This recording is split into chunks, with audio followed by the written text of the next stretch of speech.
Troisième étape des séries mondiales, les fameuses séries mondiales, direction le Japon, après la Nouvelle-Zélande et l'Afrique du Sud, le troisième donc grand événement de cette saison internationale de triathlon. Et une seule question déjà, Laurent, sur toutes les lèvres, est-ce que Javier Gomez et Jody Stimpson seront à nouveau sur la plus haute marche de podium, tant ils dominent le début de cette saison?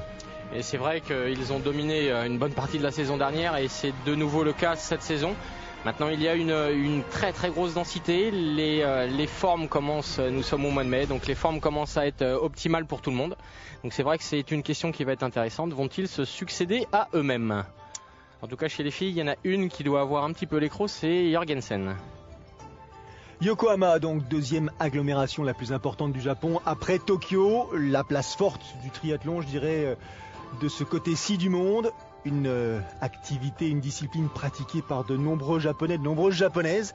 Jusqu'à présent, on n'a jamais eu l'occasion de, je dirais, voir un de ses représentants sur la plus haute marche d'un podium d'une des séries ou d'une des étapes des séries mondiales. Peut-être sera-ce l'occasion ici à domicile, tant les Japonais et les Japonaises seront présents effectivement pour cette occasion. On va commencer avec la compétition féminine et l'absence de la championne du monde en titre, notamment. Pas mal de compétitrices ont fait le choix de ne pas faire ce déplacement, décalage horaire, fatigue, bref, on s'économise un tout petit peu. Les principaux compétiteurs, les principales compétitrices, Jody Stimpson, Jorgensen, vous en parliez à l'instant, on s'attend sans doute à vivre un duel de première main. Oui, et puis comme d'habitude, nous sommes à 3 saisons, à 2 ans et demi on va dire des Jeux de Rio. Donc c'est vrai que la chasse au point va bientôt être ouverte et elle commence d'ailleurs. Mais on a encore le temps, notamment pour les plus grandes stars, de gérer ses déplacements, gérer ses décalages horaires, gérer ses temps de travail et ses temps de récup. Jody Stimpson, vainqueur donc à Cape Town, puis et à Auckland auparavant, nous dit tout simplement qu'à Auckland c'était une course qui lui a semblé un petit peu normale dans la configuration, dans la progression, dans la façon de s'imposer. En revanche, pour ce qui concerne sa performance de Cape Town, il a fallu piocher un tout petit peu plus. Parcours sans doute plus difficile, concurrence un peu plus relevée aussi, mais dans les deux cas, c'est elle qui est effectivement franchi la ligne d'arrivée en tête. Emma Moffat, la double championne du monde, essaye de retrouver la voie du succès, la voie du podium dans un premier temps déjà. Elle l'avait fait ici l'année dernière. Exactement.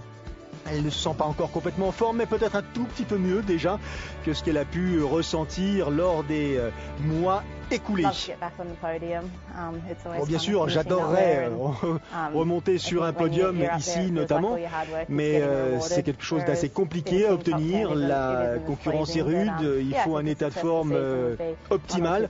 Est-ce que j'aurai les capacités nécessaires pour parvenir à cela? Nous verrons bien. Jeune Canadienne. La petite Canadienne, oui. Sarah Hanbro. En devenir, point d'interrogation? Complètement. Très très beau début de saison. Et puis là, elle a trouvé avec qui discuter en tout cas. Sarah Hanbro qui a connu une début de saison assez performante puisqu'elle prend une 4e place à Auckland. Mais en revanche, elle avait souffert l'an passé en deuxième partie de saison d'une blessure qui l'avait empêché de courir normalement et donc sans doute de mieux se préparer pour l'ouverture de cette édition 2014 des Triathlon Series. On va suivre sa progression des recherches. Format dit olympique, 1500 mètres de natation, 40 à vélo, 2 tours dans l'eau, 9 tours à vélo et 4 à pied. Un parcours vélo somme toute assez peu difficile, plat pour la plupart des kilomètres, beaucoup de relance. Beaucoup de relance. Voilà, on va pouvoir le voir sur le petit graphique. Les bosses sont quasi insignifiantes. Par contre, les relances, la technique, et on sait que la technique de virage, de demi-tour est essentielle dans la déperdition et dans l'utilisation de l'énergie, dans l'économie d'énergie. Et ce parcours est très exigeant par rapport à ça. À pied, parcours très très rapide autour de l'aire de transition, avec la possibilité de se croiser, notamment sur la droite du parcours là-bas, où on peut faire les écarts. Un petit peu de vent, ça aura peut-être son importance lors du parcours vélo, et notamment lors des stratégies qui seront adoptées par les compétitrices et les compétiteurs. Chacun essaiera de se protéger au mieux. Il faudra voir ceux ou celles qui prendront l'initiative Pour ce qui concerne la natation, a priori pas de surprise. Laurent, dans l'eau, on devrait rapidement apercevoir en tête Carolina Routière, Pamela Oliveira, Jodie Stimson, classique. Voilà, et puis on va guetter la sortie d'eau de Gwen Jorgensen, puisqu'on sait que c'est là qu'elle doit travailler et que souvent la course peut se jouer. Et sur ce départ natation, on voit plusieurs pointes, plusieurs flèches qui se dessinent au gré du positionnement sur le ponton. Et là, il ne faut pas rater la bouée parce que sinon on peut se cogner un petit peu fort. Alors la bouée, effectivement, elle est là. Et vous avez vu l'encre là qui descend. L'encre de ce bateau n'est pas très éloignée de la bouée, donc je pense que les unes et les uns vont prendre un virage relativement serré. Ce bateau qui est un bateau à restaurant et qui sert bien sûr de tribune à ceux qui en profitent. Mais pour ce qui concerne les compétiteurs, ça va sans doute être un tout petit peu rude au passage de bouée, d'autant qu'il semble que ce soit un virage à 90 degrés.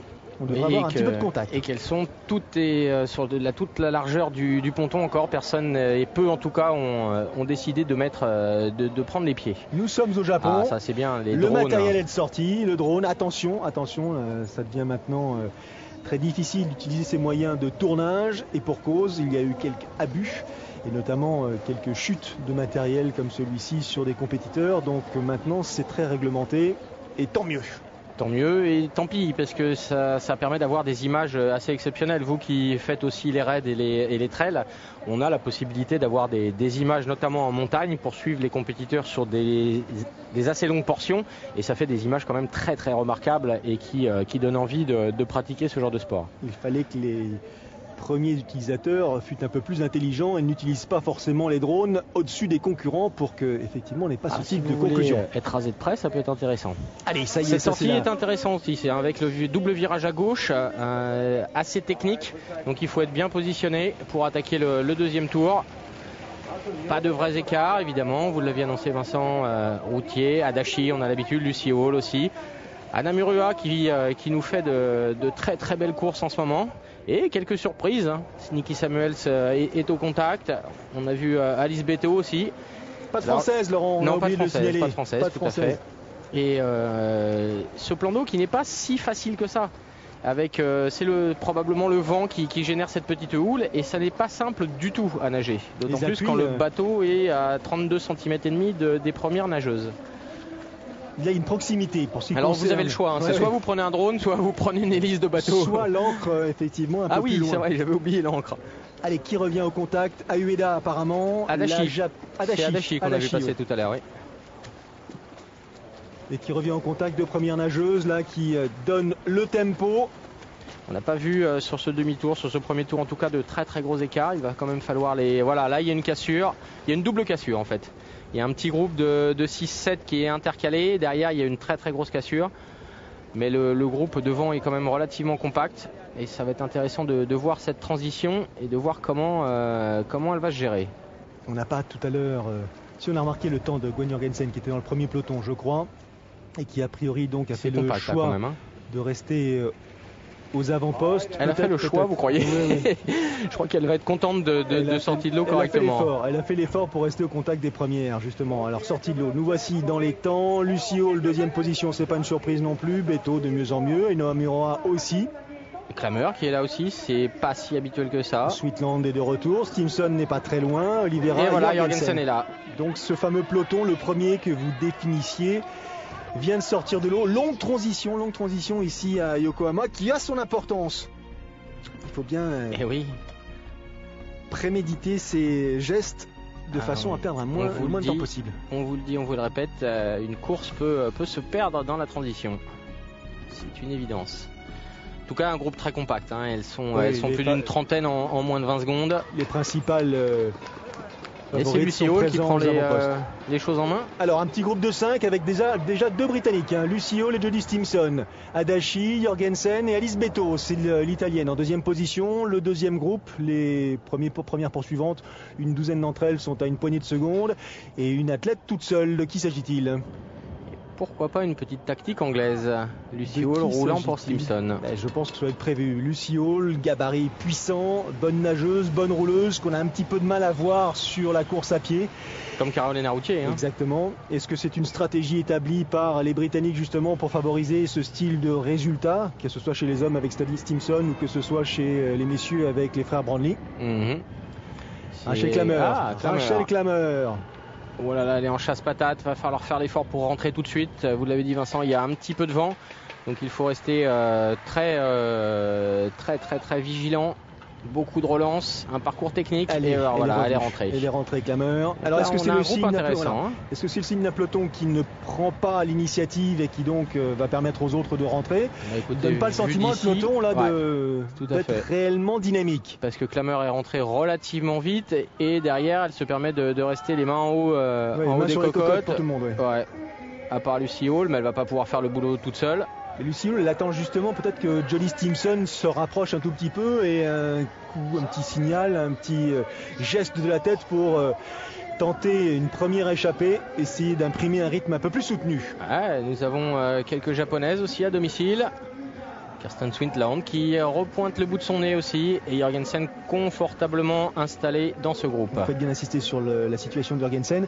Qu'est-ce qu'elle doit adopter comme attitude dans ce premier peloton maintenant. Elle doit se mettre à l'abri, elle doit attendre que ça passe. Bien sûr, elle sait qu'elle est infiniment supérieure en course à pied. On l'a vu lors de la dernière course où elle a mis quasiment une 30 à tout le monde en allant chercher un moins de 33 minutes sur les 10 km.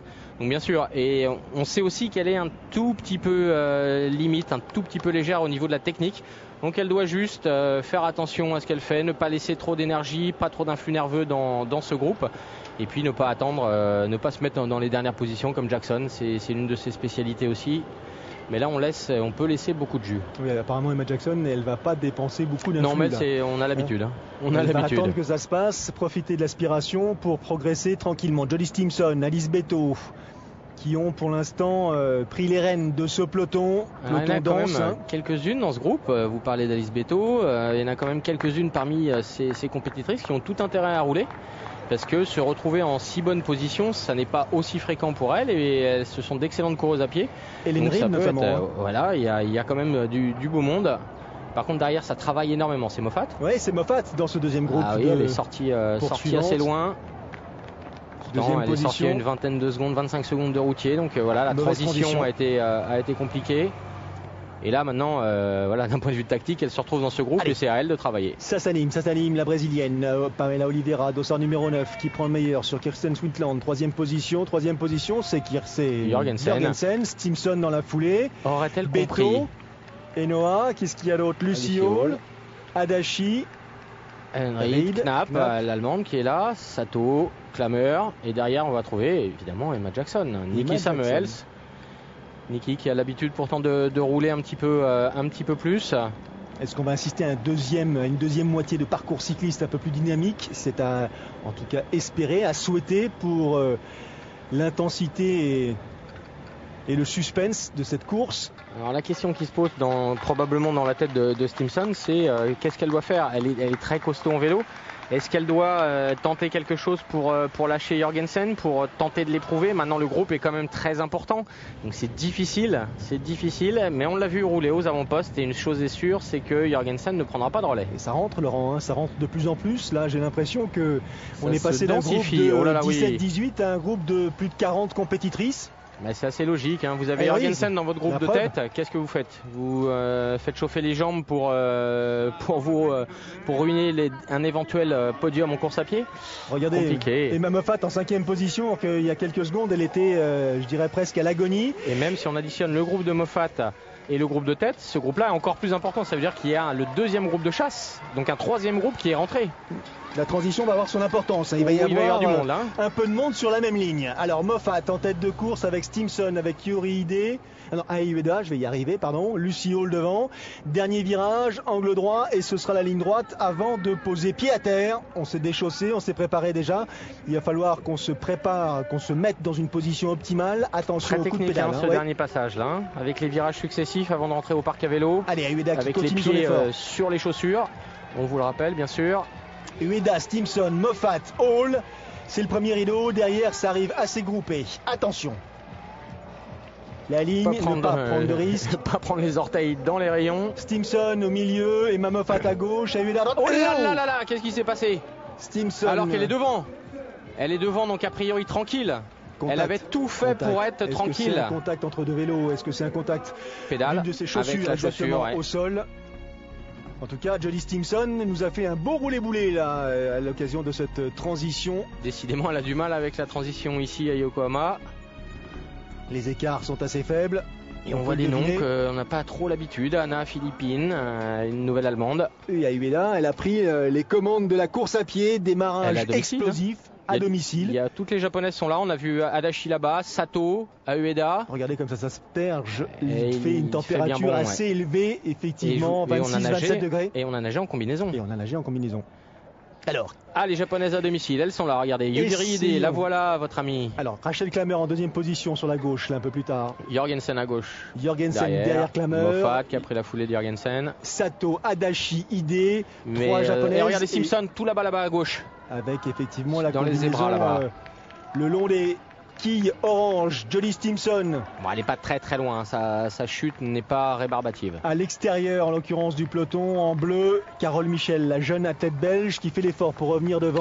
Claire Michel. Claire Michel, exact. Qui est quand même vice-championne du monde d'aquathlon. Exact. Donc elle sait nager, elle sait courir, c'est une certitude. On a vu qu'elle savait un petit peu rouler puisqu'elle était dans le paquet. 27e à Auckland. Ça se décompte. Regardez le style, on n'a pas l'habitude de la voir, cette petite belge, mais elle court correctement. Moffat aussi, regardez. Moffat reviennent. Il y a Bro aussi qui est un petit peu lâché.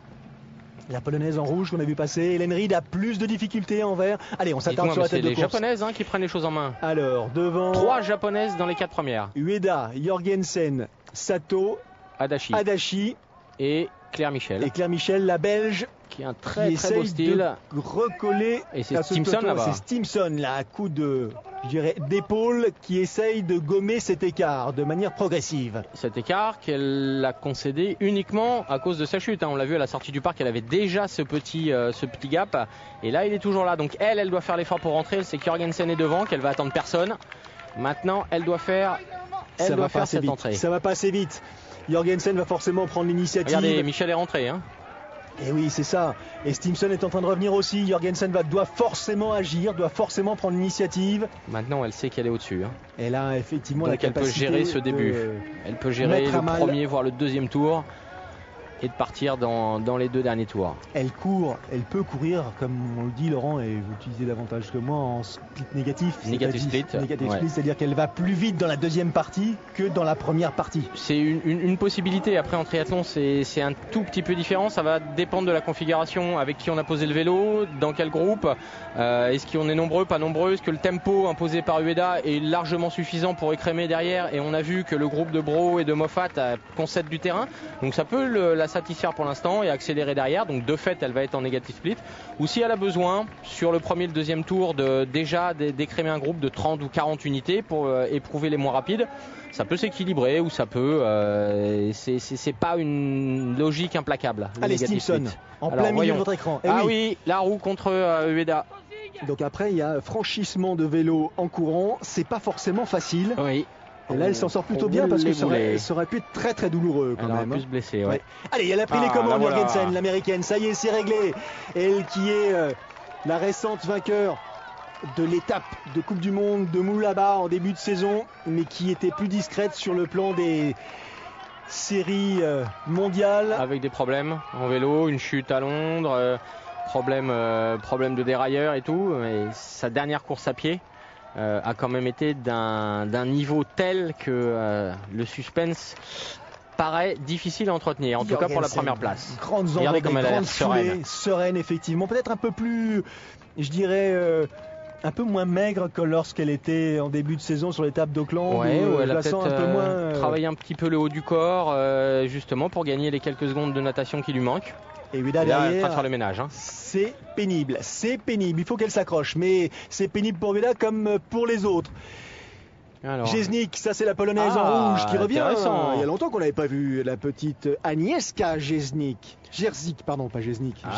C'est effectivement un nom qu'on n'a pas l'habitude de voir au premier plan sur les WTS, même si elle a gagné une Coupe d'Europe à Quartera.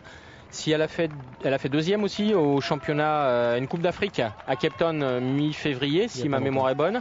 Et quand on regarde ses résultats, elle a toujours d'excellents temps à pied, sauf que l'écart natation et souvent le vélo lui permettent pas de les exprimer sur la tête de course. Et là aujourd'hui, elle est sur la tête de course. Et faut pas oublier non plus je crois qu'elle a été championne du monde de moins de 23 ans en 2011, il me semble. Je voudrais pas dire de bêtises, mais donc elle doit avoir quelques perfs à son actif pour l'instant. La perf, c'est Gwen Jorgensen qui est en train de la réaliser sur cette course féminine ici à Yokohama. L'écart se creuse un peu plus. Ueda, la japonaise, devant les siens. Alors pour vous apporter de l'eau à votre petite. Une grosse donc. Elle est championne du monde des moins de 23 en duathlon en 2008. Pardon. Et deuxième en junior en 2007. Donc elle a un enchaînement vélo-course de très très bon niveau, mais c'est justement le petit problème qui est le sien, c'est la natation. Et là aujourd'hui, grâce à un temps vélo canon, le groupe dans lequel elle était, Jesnik, elle est sortie, Jorgensen est sortie en 19.01, elle est sortie en 20.38, donc elle est sortie à 1.45 de routier, et elles ont quasiment repris presque 2 minutes en vélo. Et ça ne suffira pas en tout cas pour contrecarrer elle est tranquille, les espoirs et donc la confirmation pour la victoire de Gwen Jorgensen, l'américaine qui s'impose ici à Yokohama. Qui avait gagné l'année dernière ici à Yokohama? Elle. Gwen Jorgensen. Elle. Et donc c'est le doublé. Devant Moffat et Stimson, mais là le podium va être complètement différent. Et elle a même le temps de profiter de sa ligne droite. Elle a raison. Il n'y aura pas de sprint moquette bleue. Première victoire cette saison sur série mondiale pour l'américaine Gwen Jorgensen. Mais je suis d'accord avec vous, Vincent. J'ai l'impression que les épaules sont un petit peu plus solides. Elle a pris du volume. Ouais, j'ai l'impression, même si elle est très affûtée, mais elle a pris un peu de volume. 1,58-38 pour l'américaine. 33-43 à pied. Et regardez. Elle a le temps de se recoiffer. Voilà, de respirer, de boire un verre d'eau, d'eau, discuter avec les copines. Et derrière, Ueda arrive en deuxième position. Premier podium pour la japonaise, premier podium en série mondiale. Satisfaite. Et regardez la polonaise derrière. Troisième position pour effectivement la polonaise. Elle aussi, c'est son premier podium en série mondiale. Agnieszka Jerzik. Un podium inédit, Vincent, c'est le moins qu'on puisse dire. Parce que Stimson a disparu, Moffat aussi. Satisfaction générale. Là tout le monde est content. C'est bien, c'est très bien. Et en quatrième position, j'ai l'impression que c'est japonaise aussi. Yuka Sato effectivement. Devant Alice Beto, l'italienne, et Claire Michel, de l'italienne, la jeune belge. Et oui, très très belle course de l'italienne, mais une densité à pied, Vincent, si on accepte Jorgensen, qui est comme d'habitude à atomiser tout le monde à pied, en tout cas quand elle est dans cet état-là. Elles sont presque une vingtaine à avoir couru dans la même minute, c'est-à-dire entre 34-20 et 35-30, elles sont quasiment 20.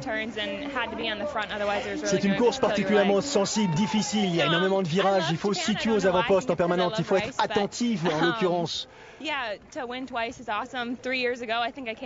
bien sûr, c'est une place, du moins c'est une étape qui me sourit plutôt bien, donc c'est assez rare de pouvoir réaliser une victoire comme ça, 2 victoires consécutivement. Très très heureuse, nous dit Ueda. C'est une victoire en quelque sorte pour moi. C'est pas tout à fait ça. En fait, elle nous dit qu'elle a dû effectivement s'accrocher. C'est ce qu'on va dire. Ça s'est joué à très très peu. Mais Jorgensen very fast, vous l'aurez compris, Jorgensen à pied, elle est quand même beaucoup plus efficace qu'elle. Elle est très heureuse. Cependant.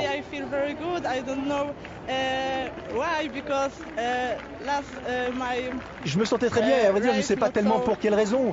Il y a quelques jours encore, j'avais pas ce sentiment de bien-être ou de plénitude. Là, je crois que ça m'a souri parce que je me sentais effectivement bien le jour J. Et elle est dans ses temps à pied, normaux pour elle, rien à dire. Sauf que là, elle était sur la tête de course. Stimson 9e. Stimson 9e. Moffat 14e. C'est compliqué. À surveiller, Vincent. Claire Michel. Pas mal de renouvellement, des noms qu'on n'a pas l'habitude de voir. C'est de bon augure pour le reste de la saison. La bannière étoilée au sommet donc, Champagne. Première victoire cette saison pour Jorgensen sur série mondiale et bien sûr l'autre fait majeur de cette course, c'est la chute de Jody Stimson. Ça ne change rien pour ce qui concerne la tête du classement général. C'est la Britannique qui est toujours leader. Les hommes, c'est dans une poignée de secondes. À tout de suite.